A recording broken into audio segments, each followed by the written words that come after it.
Okay. Hello there. Good morning, good afternoon, good evening, wherever you're tuning in from. This is Kerry Ford. Happy to be here hosting John McIntosh Q&A. Today's topic is Amends and Innocence. And I think this is broadcast number 15 of a series. So if you've missed some of the last broadcasts, you can certainly catch the replays, which are at this address. And I think they're sequential. So we'd love for you to check those out. If you have questions as we go along, you can certainly put them in the comments, which are to your right of your screen. And we'll try to answer your questions live today. If you have questions about any of the previous broadcasts, or maybe you're watching a replay of this, please email John at globalpeaceweb@gmail.com, and he'll consider your questions as possibly being addressed in a future broadcast. So as I say, my name is Kerry Ford. I live in Ojai, California, and I've put up a website myself, voiceofdivinefeminine.com, where I share some insights about the great shift, the time that we're in right now, in between paradigms. And I'd love to invite you to check out that website and reach out to me there. So I think most of you, well, we're going to try to keep this broadcast at 55 minutes long as usual. But if you're not familiar, well, you probably are familiar with John McIntosh, but you can find some of his books at the link that he just popped up just now. And those are highly recommended. So most of you are familiar with John. So I'll just bring him on, and he can say a few words before we get into the questions for today.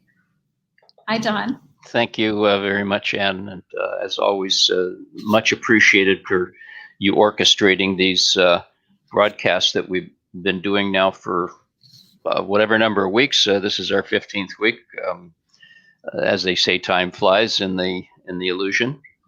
I'm going to talk about amends and innocence very briefly, since one of our viewers asked us to include it as a possible theme or topic for one of our broadcasts. But what I would like to zero in on first is the trauma, the drama, the spiking of that's occurring within the grand dream right now, that in all likelihood you're feeling possibly acutely.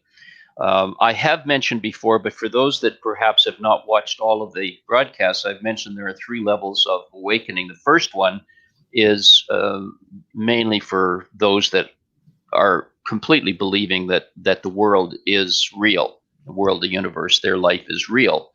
And that awakening is the shift from the belief that the way the world has been since they were born and the way the world is functioning in reality are 2 different things. Those kinds of people, and there are no grades or hierarchy of good, better, or best, are very often deep sleepers. For example, what's going on with the current so-called pandemic is very, very questionable, as thousands of doctors, credible doctors, courageous doctors, are stepping forth all over the world and, basically pointing out what it really is and providing the truth, that it's no more insidious than a yearly flu, that it's been arranged, it's been planned, and this is being proven all over the world. But most don't want to look at that. They don't want to even hear it. It enrages them. And so that as an example of the things that are going on in the world right now, what's behind that, and everything else that looks very suspicious, is spiking. And it will spike even more dramatically in this next month, particularly since there's so much visibility being pointed on the American election. No matter where you are in the world, I'm sure you're very familiar with what's going on there, or at least you have some inkling of it. And it is a template for the accentuated and expanding drama. And I want to assure you again that everything that's happening is an enormous blessing, because whatever shakes deep sleep, deep dreaming, awake, even to just the simple first level of awakening, which is that the world is not anything close to the way it's been portrayed since you were born, that there's insidious factors behind the scenes, remembering that this is a dream, and no matter what's happening, it's not real. It seems to be happening, but it's just a projection on the screen of consciousness, which is who you really are. You're not a person. You're not an individual. You're not a body-mind identity. You are God. You are the self. You are one. You are consciousness, and everything's happening on this screen so that the God you are can know itself, and that's what the universe was created for. But at the lowest level of awakening, there is a major shaking going on, and I just want to once again assure you that everything is in perfect accord. Everything is unfolding as it should. It just looks a little scary, but in truth, it's beyond wonderful what's going on. I can assure you this from one who is free and lives beyond the dream, as you say, 24/7, 365. I think that's the way it goes. Okay, now just talking about amends. Amends, if you know anything about the 12-step program, which was created for addiction, I don't remember the name of the fellow that created it.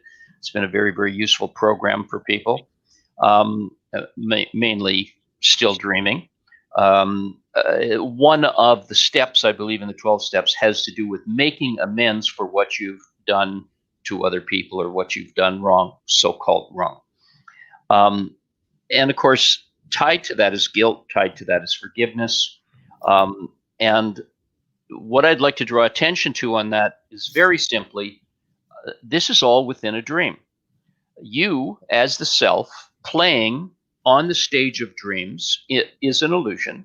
And whatever you do, whether you're a white hat or a black hat or a gray hat, whatever you are doing within the dream is not actually happening. You haven't actually done anything.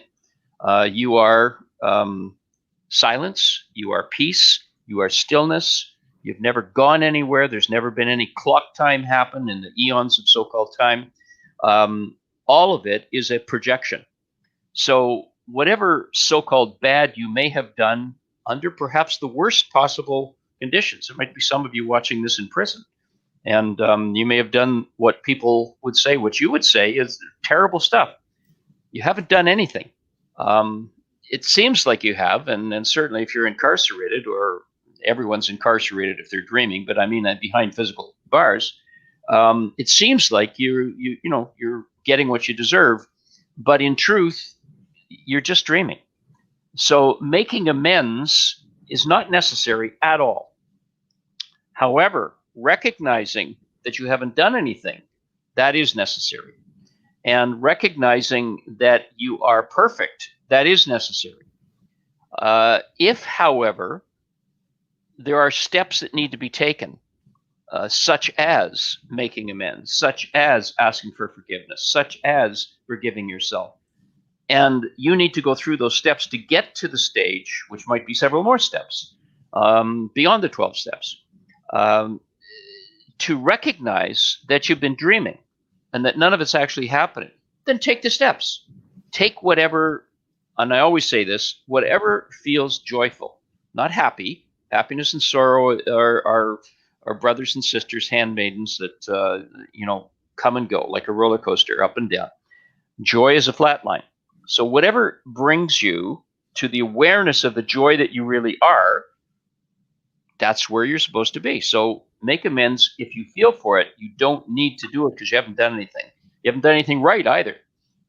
You're perfect, so there's no such thing as right or wrong. That's a tough one for many people. Evil and good, very, very difficult. So if you have to go through steps to get to the stage where you recognize that the world of opposites is not real, then go through the steps. Whatever brings you joy. Innocence, that's a much simpler one.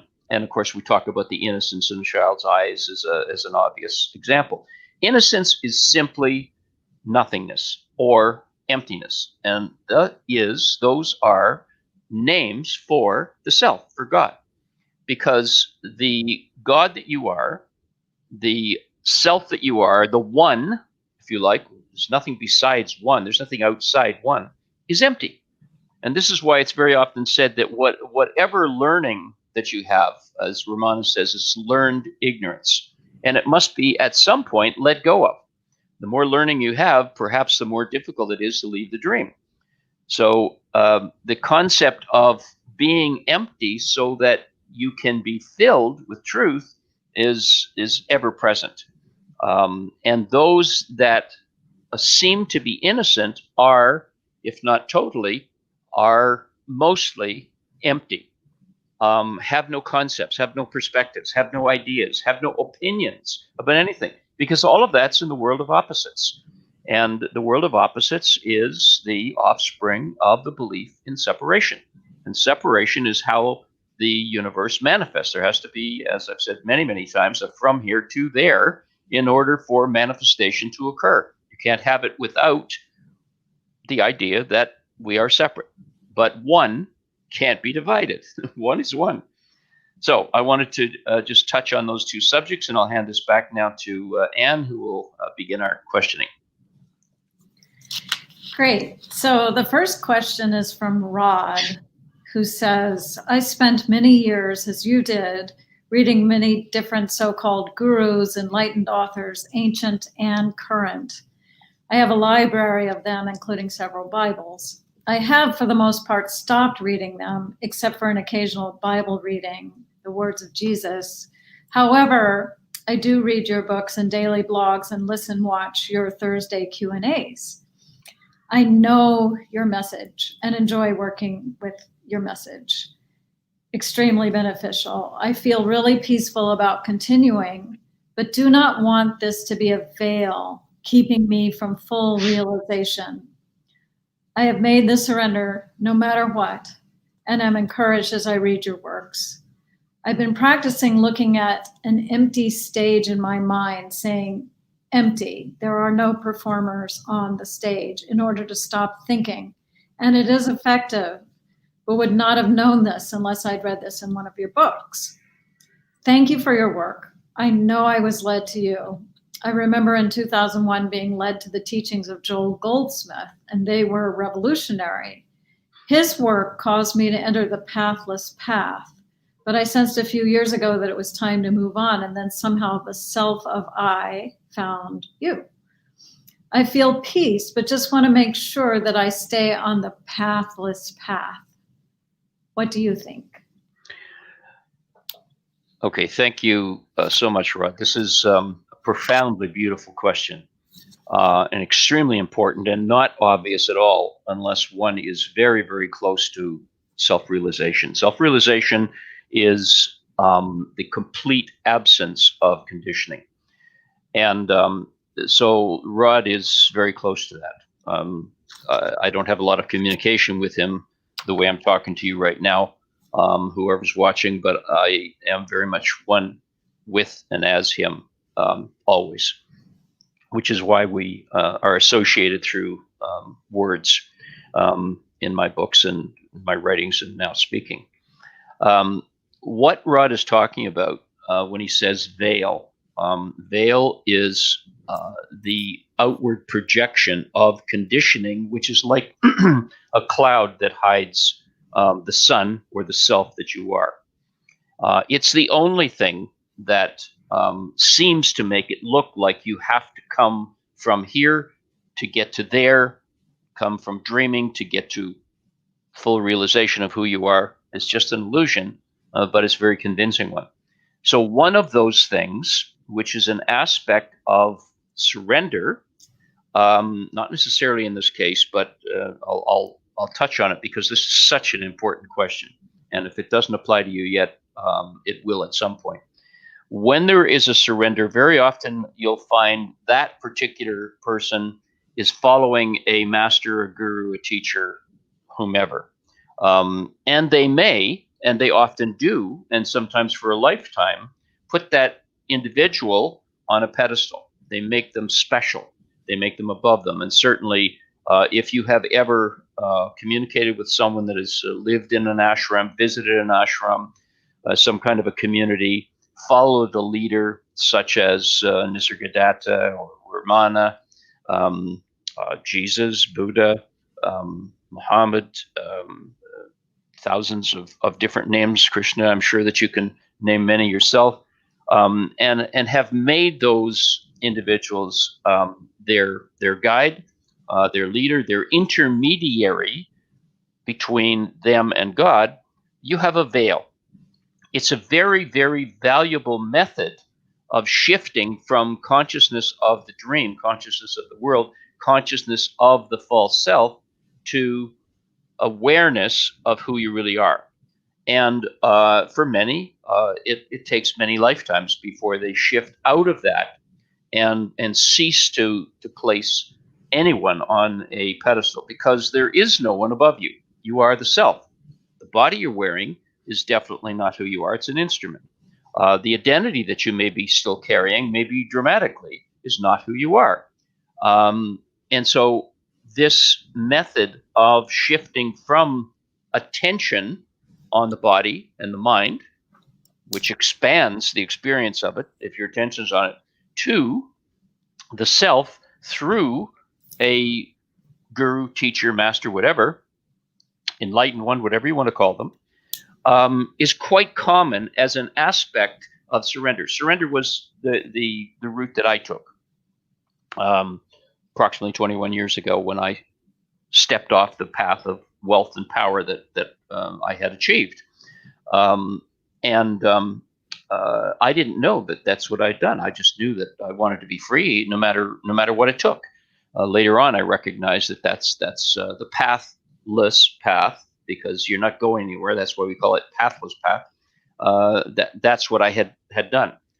Self-inquiry, I wasn't aware of until a very short time ago, as the flip side of surrender. And the direct route, or roots, it's just one thing really, self-inquiry, surrender, is where all modalities, all disciplines ultimately dovetail into self-inquiry. You have to know who you are, or you've heard know thyself.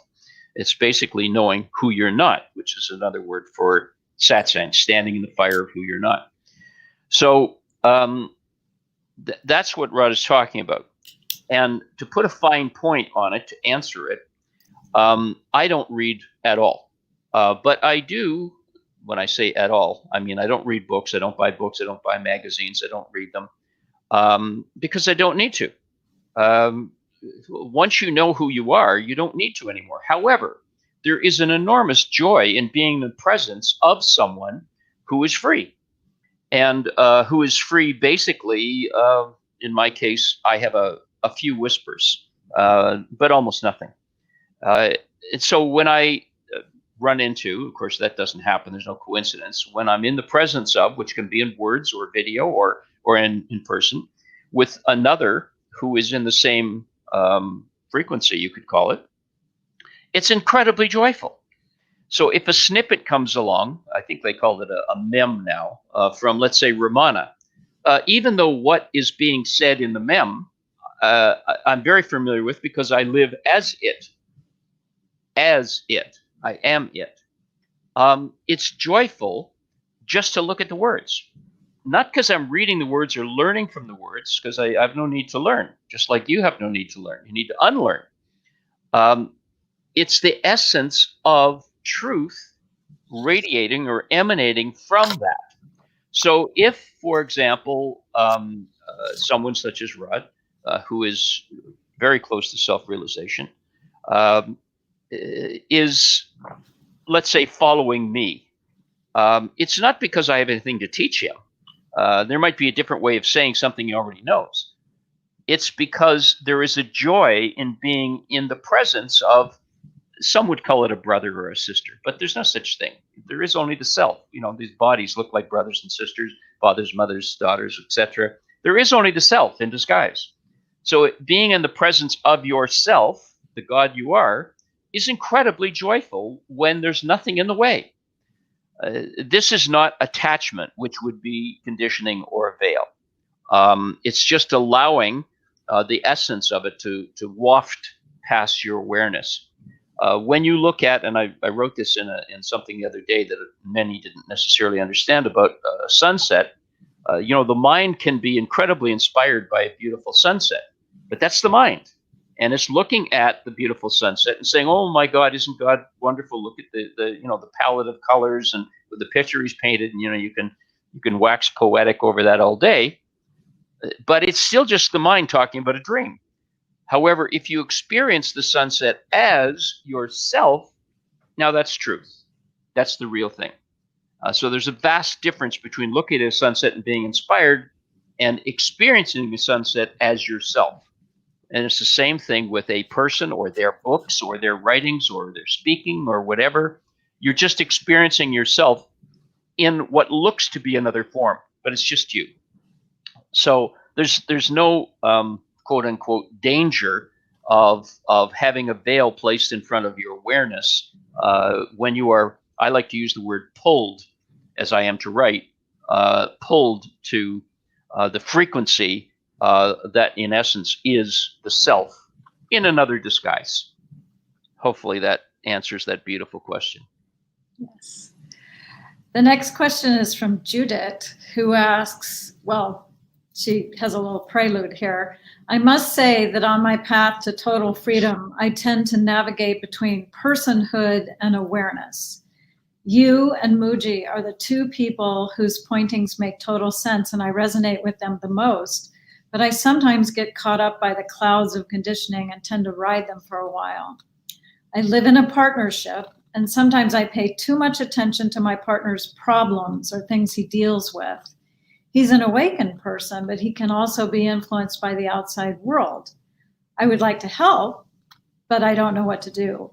I often tell him to just try to stay aware, try not to pay too much attention to everyday problems, but he says there are bills to pay, things to arrange in the 3D matrix, and he doesn't know how to always stay focused inside, remaining only peaceful and joyful.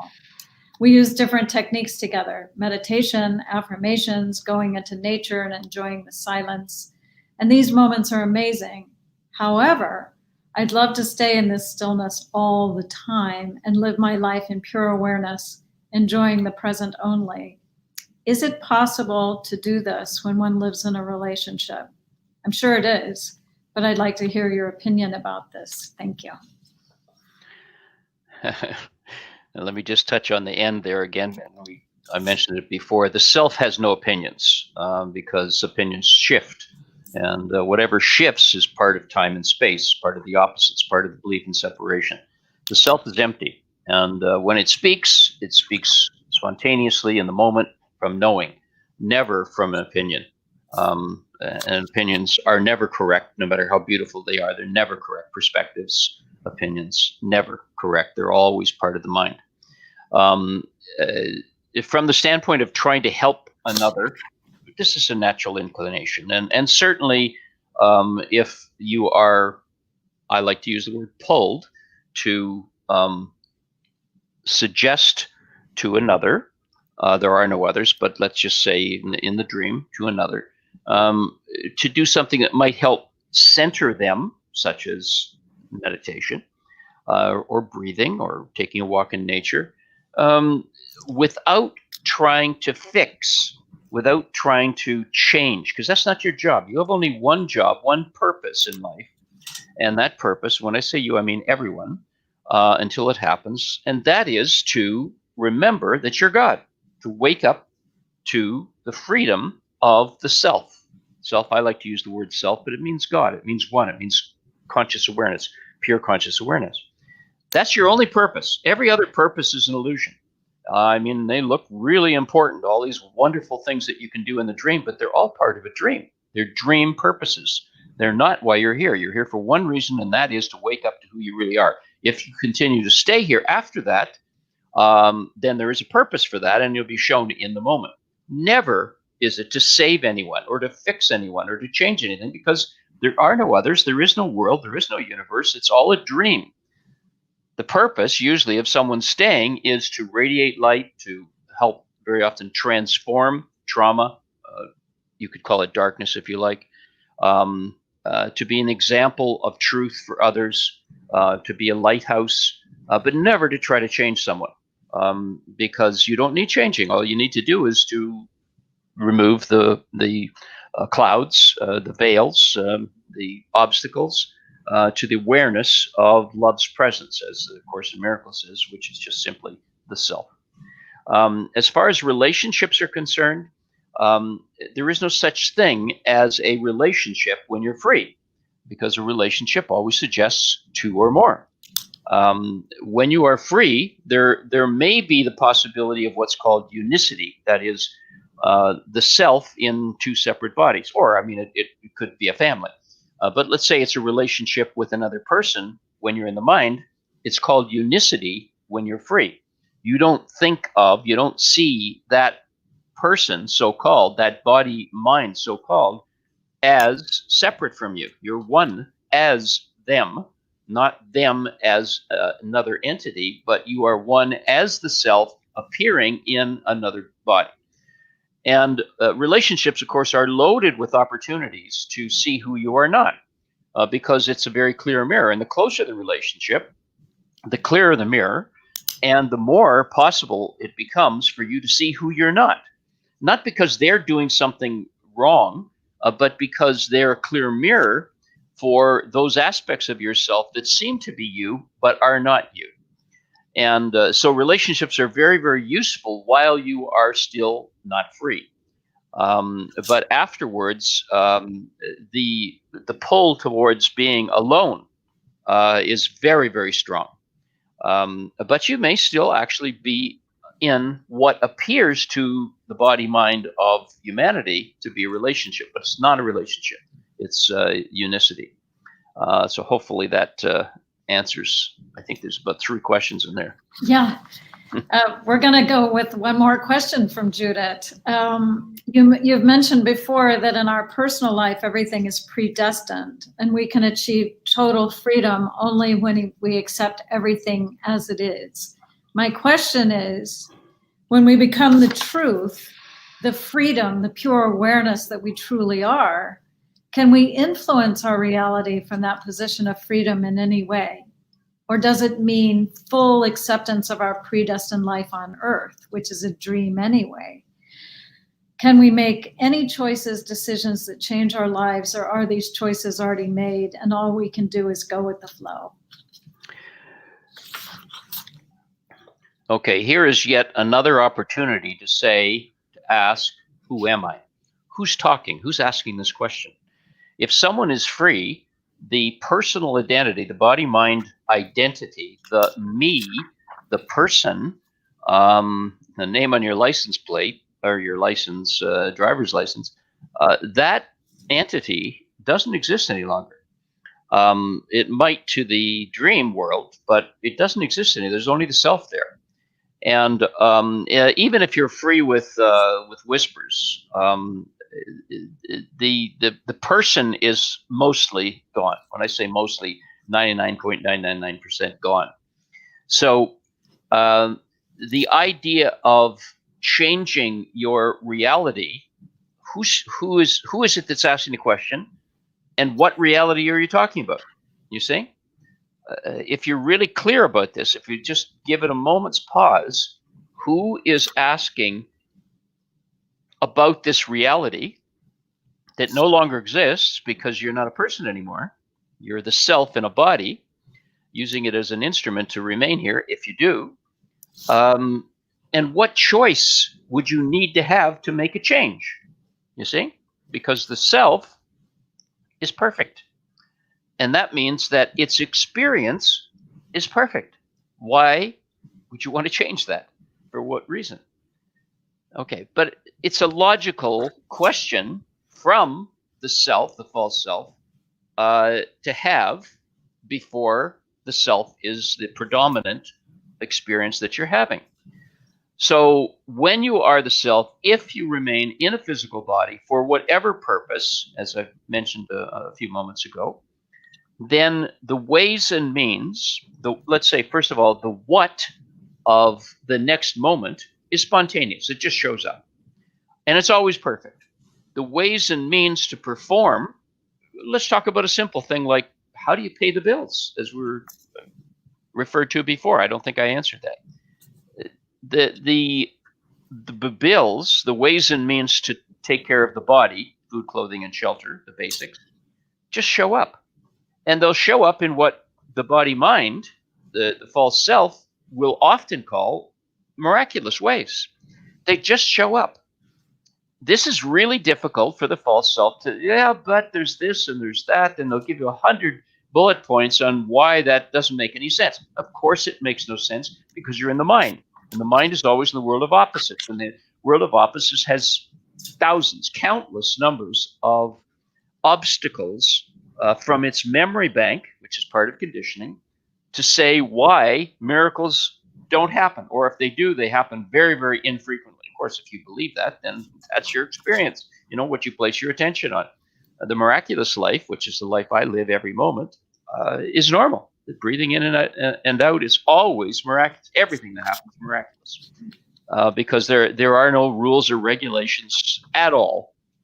That doesn't mean you disobey rules that are made up in the dream if they need to be obeyed in the moment. But then that's part of the spontaneity. But there are many that you don't, because they're just made up, and they change very often from year to year, from minute to minute. You follow.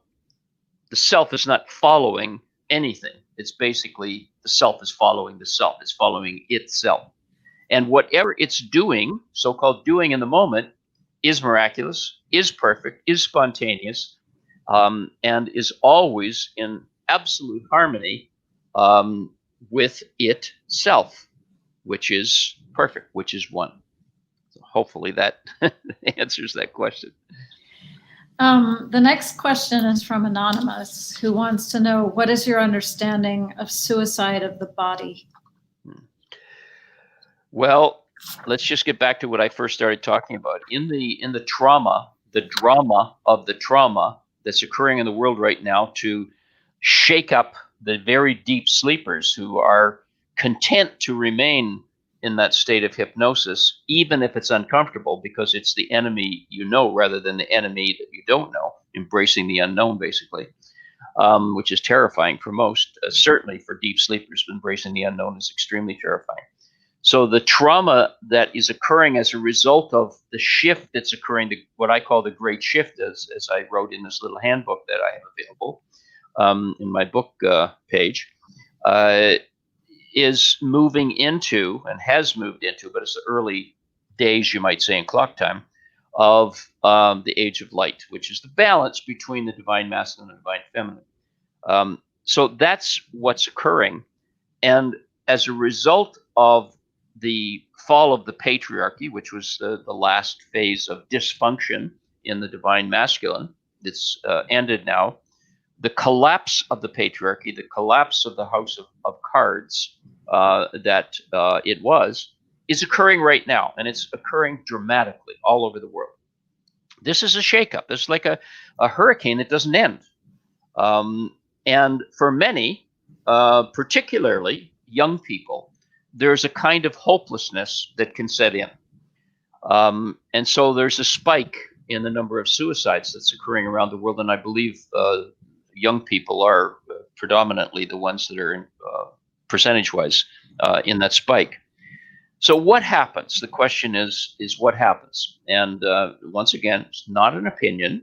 There's no perspective. There's no, this is my take on this. No, I don't have any of that. It is what it is. The body itself, the body, mind, identity, the body that shows up when you're born and then gets programmed, the mind that gets programmed largely from the conditioning that you came in with, and falls into a predestiny for the balance of that life until and if it becomes free, even with baggage, then there is a shift from the zigzag pattern of returning home to as the crow flies pattern. So your destiny becomes streamlined. The body, the death of the body, whether it's through so-called natural causes such as an accident or sickness, or through what seems to be an unnatural cause, which is let's say a mental breakdown and a suicide, is still non-existent, doesn't exist. It's an illusion. It's a dream body that has been destroyed somehow. The mind also is a dream. The consciousness doesn't go anywhere. It's just simply sloughed off that particular body for whatever reason. You could say couldn't take it anymore, whatever the language is. So is there a consequence? Is there a you have to pay for this? Well, in the realm of reincarnation, which is also a dream, because anything that has a beginning and an ending, which is a body lifetime, has a beginning and an ending. If there's 1 or 1,000, it's also a dream. Only that which has no beginning or ending, which is eternal, is real. So reincarnation is also a dream.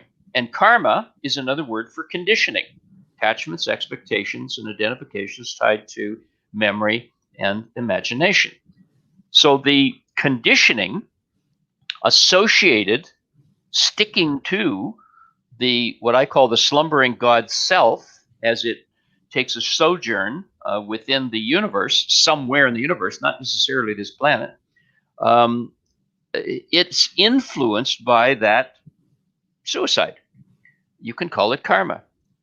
Is this a retribution, a payment for being bad or being stupid or giving in or being weak? No, it's just conditioning. The conditioning could just as easily be you had a really hot temper, and the hot temper got you into arguments, and the arguments got you into a lot of trouble and alienated a lot of people in a particular lifetime. And this continued into several lifetimes because that conditioning was then something that you had your attention on, and it expanded, and it continued until you are burned out of that particular conditioning. Call it karma if you like. When you surrender, you're saying yes to what is. You don't create anymore. So-called karma, so-called conditioning. You don't create anymore because you're saying yes to what is. Doesn't mean that you agree with it or you like it. You're just saying yes to it because it's happening. So that's how you end conditioning, through the surrender processless process, pathless path.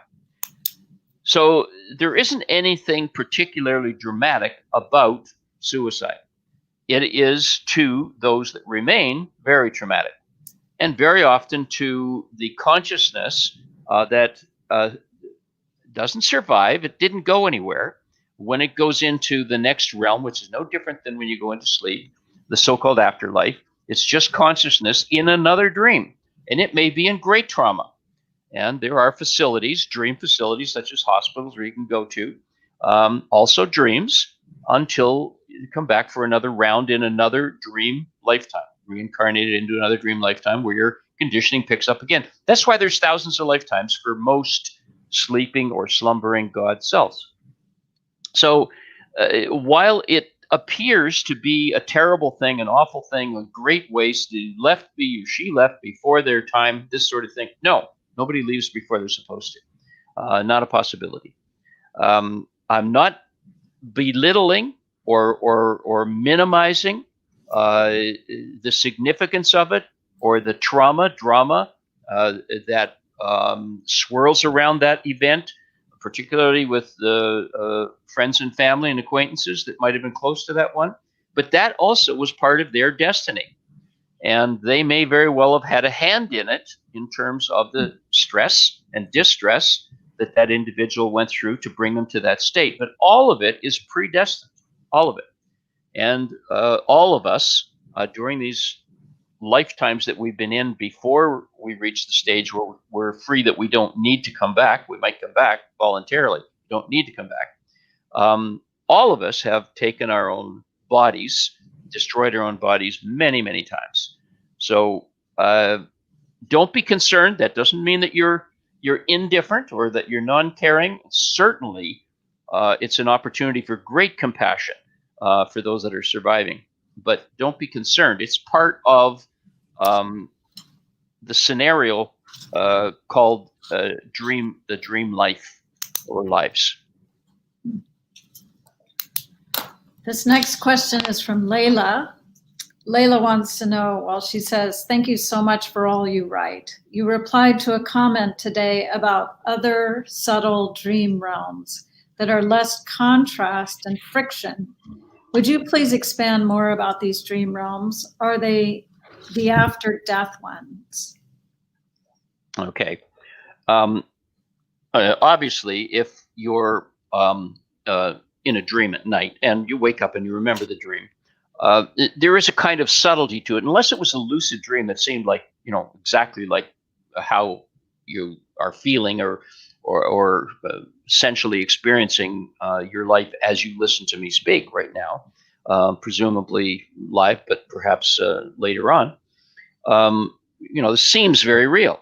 And unless your dream at night is very lucid, as if it's the same as this dream that you're having right now, it probably feels lighter. Certainly, it didn't have a beginning or an ending. It just sort of, you showed up wherever it began, in the middle of a scenario, and it didn't seem unusual unless it was lucid. And then it ends just as easily. Very rarely does one dream segue into another, such as this has a continuity to it when you're in the physical body.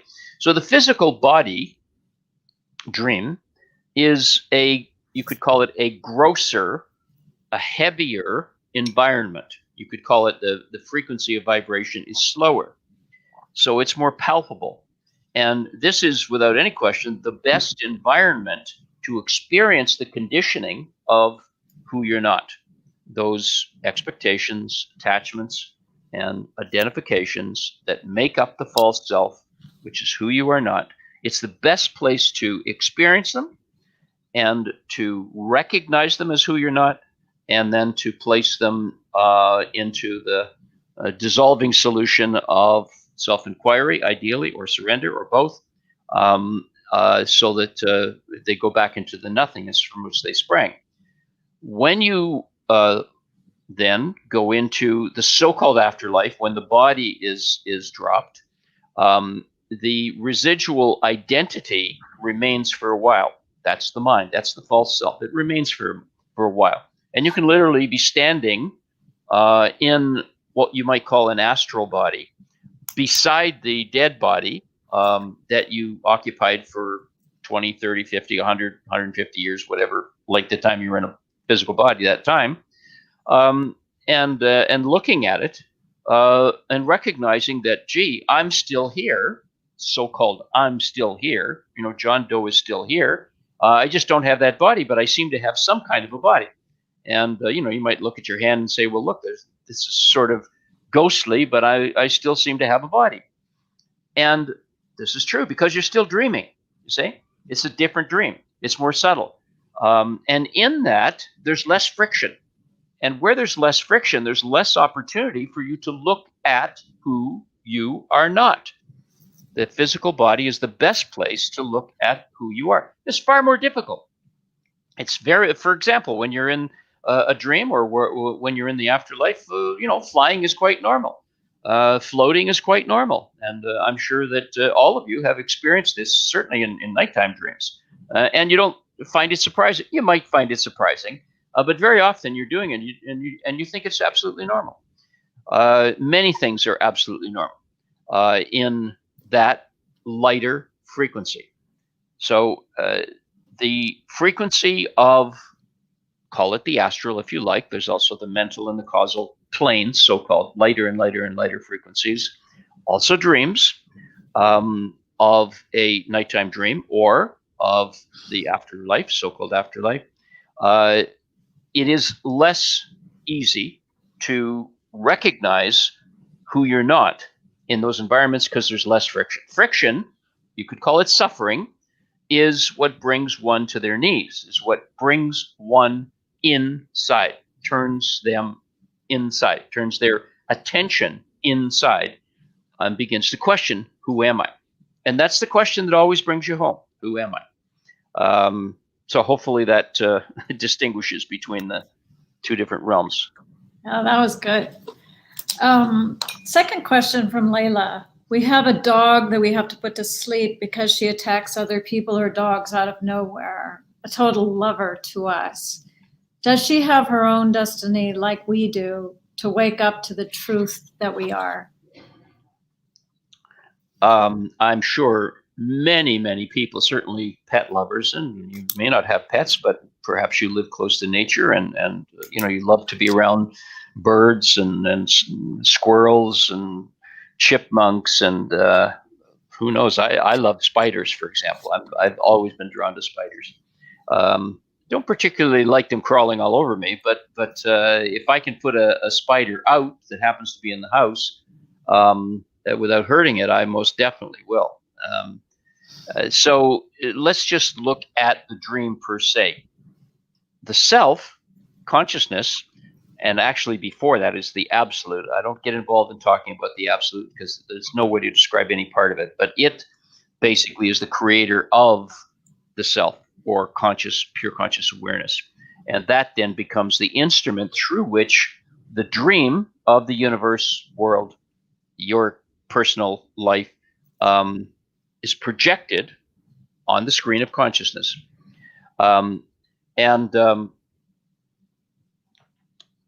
Every single part of the dream is a vehicle through which consciousness, conscious awareness, the self, can experience itself. This includes the mineral, vegetable, animal kingdoms. And you, as the self, not only have, but are, because everything is really now, but it's very difficult to be clear and concise. And everything that I so-called do in writing and speaking is oriented towards simplicity and conciseness and clarity. Not that there's anything wrong with being more complicated or being metaphorical, but that is the mission that the self has in this body. So I don't get involved in talking about this much. But since the question's been asked, every single aspect of the dream, which appears solid, a mountain seems solid, a growing thing, such as a tree or a flower, seems solid, an animal seems solid, the self is animating it, experiencing. The difference between all of that and the so-called human being, which is also a dream, is that a human being in the dream, very important to understand, only as a dream, has free will. There's no such thing as free will. There is only one will, and that is that you return home. But in the dream, it appears that you have a choice, that you have free will, despite the fact that everything is predestined. An animal doesn't have that. So do they have a destiny? Well, you can say that, let's say a dog has a collective identity. Some will call it a soul, but there's also no such thing as a soul. Because if there's me and I have a soul, then that's separation. There is only the self. But within the dream, it seems like there is the mind of the dog, there is the body of the dog, there is the soul, which is a group soul, and then there is a God outside of that, which we'll call the self. But there is only the self. When you really get this, you recognize there's no such thing as separation. When you recognize there's no such thing as separation, you're free. But you have to do that through the heart, and you have to get it. You can't get it mentally. You can't just agree with it. You have to get it, and then you're free. So the animal has a destiny as well, but it doesn't have the illusion of free will that a human being has to seemingly make a choice, despite the fact that their whole life is predestined. Herein lies the great divine dichotomy. So an animal that has a wonderful life, it's born as a puppy and then it comes into a loving family and lives 15 or 20 years and then dies peacefully in the arms of loving family, or it's born in a rubbish heap and it suffers terribly physically. I mean, right from A to Z scenarios of what happens to animals, let's say, and this happens in the wild, in the forest, and animals kill each other, eat each other, etc. All of these things are predestined. They're all aspects of the self experiencing itself in every single possible scenario, from 1 to 59 on the clock is the way I like to put it, the full swing of the pendulum. And this is why evil, or dark and light, is one, no matter what it looks like. So hopefully that answers your question. But the animal eventually, the consciousness shifts and eventually, reaches perfection. Actually, I'll just mention one other thing here. It's worth mentioning.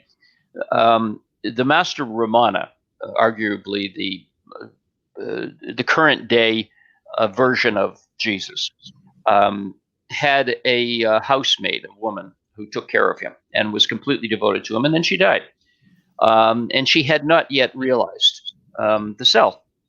So Ramana states that she reincarnated in a cow called Lakshma. And I very rarely get involved in these kinds of discussions, but I want to keep it really simple. But this one is really worthy of discussion. And this cow followed him around the same way that the woman, the servant, did, of course, with a shorter lifetime, and was totally devoted to him. She would even come into some of his discussions at the back of the crowd of people, and was allowed to. And then when it was time for the transition of the body, Ramana was said to have been with her, the cow, and had his hand on the forehead of this cow for a long period of time. I think it might have been hours. And told his followers, and this is well documented, that this particular version of the self in the cow, although it had been a woman, and of course, in that particular belief system, they believe that they could go into animals or insects or what have you. And so because they believe it, it's possible. It's just a dream.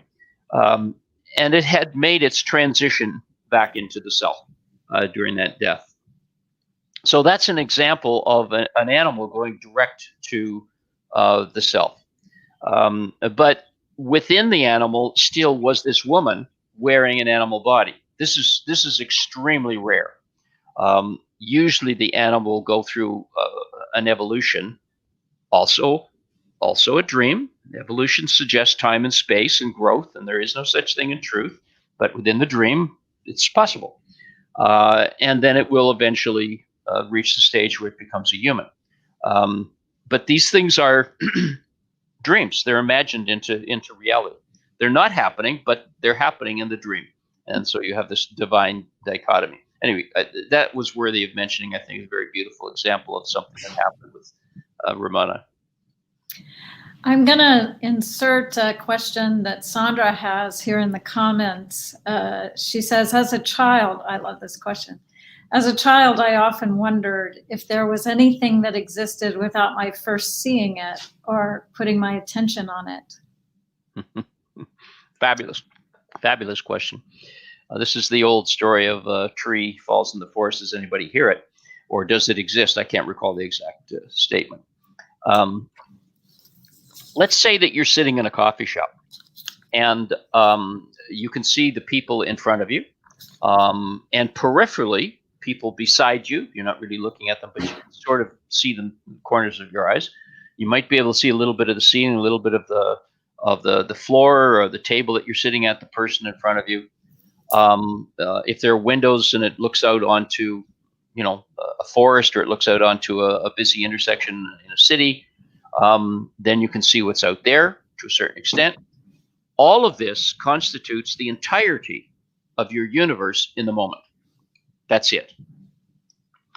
There is nothing else happening anywhere at all. Doesn't exist. When you go into deep sleep at night, the universe ceases to exist. It's not there. Your memory brings it back into reality, and your memory is only what you remember of what you have learned. So if you went to sleep at the coffee table and then somehow somebody moved your body to another location, let's say your bedroom, and they put you under the covers and you woke up, you might have a memory of having been in the coffee shop, but that doesn't exist anymore. Now your memory, your experience is in the bedroom, and maybe there's somebody standing over you, whatever. Or you could have had a seizure and you blacked out and you ended up in a hospital, and you were in a hospital bed, and there's doctors and nurses standing over you and gizmos and whatever's in a hospital room, and you can see all of that. That's your reality in the moment. That's your entire universe. There is no other universe except as a memory. Now, very important to distinguish, the memory is a dream, but the room that you're in, the bed that you're in, the people standing, they're also a dream. So it constitutes a very tangible example of the dream that you believe is real, and the rest of it, whatever your memory is, which might be encyclopedic. You might have a dozen PhDs and have an enormous memory. Maybe you have a perfect memory. There are a few people reported to remember everything, like someone that can tell you the words that are on the 5th line of page 129 in some obscure book that they read 40 years ago. That's just a dream. So the memory is a dream of the universe that you believed in, made up, and your current experience in the moment is also a dream. It's just more believable. Both are dreams. So that may not be what you expected, but that's the way it works. It's very quantum physics, I think. Yeah. It's quantum physics. Quantum physics is beautiful, but it's also a dream. It's a really cool dream. It's a cool dream, wonderful explanation of how the dream functions. Yeah. Well, I think we're at the end of our time today. Boy, that went quick. It seemed like one little blink. But we will be back next week, we think. There's the link for John's books if you want to check those out. And John, do you have any parting words for everybody? No, just thank you, Anne, again, for being a wonderful hostess. And thank you all for the questions that you have. I don't think I've ever thanked everyone, which I should have done. And here I am invisible to you. I am here for sending your questions in. And actually, that's what I should put up here is the email. That's where you send your questions. And if you look at my blog or my articles every day, you'll see that this address is actually included there now. So if you want to make a note of that, put it in your email address book. That's where you send your questions if you would like to have them heard on our broadcast. So thank you so much for being with us. I always can't find where to put my hands here. Thank you for being with us, and lots of love to you. Bye, everyone. Bye-bye.